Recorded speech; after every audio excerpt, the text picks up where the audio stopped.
অনেকেই আমাকে জিজ্ঞেস করে, দিদিভাই আপনি কিভাবে বাড়ির কাজ, বাচ্চা সামলানো আর ভিডিও সব একসাথে ম্যানেজ করেন? সত্যি কথা বলতে এটা সহজ না, কিন্তু অসম্ভবও না। আমার দিন শুরু হয় একদম সকালে।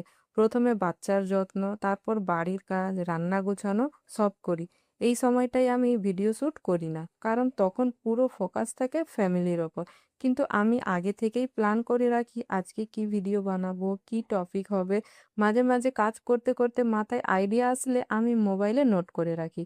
যখন বাচ্চা স্কুলে চলে যায়, ফ্রি টাইম পাই, তখন আমি দ্রুত ভিডিও শ্যুট করি। সব কিছু পারফেক্ট হওয়ার জন্য অপেক্ষা করি না।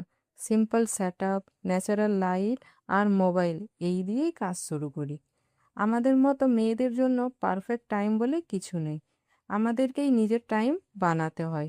আজকের ভিডিওটা কেমন হয়েছে কমেন্টে জানাতে ভুলবেন না, এবং লাইক, শেয়ার, সাবস্ক্রাইব করবেন।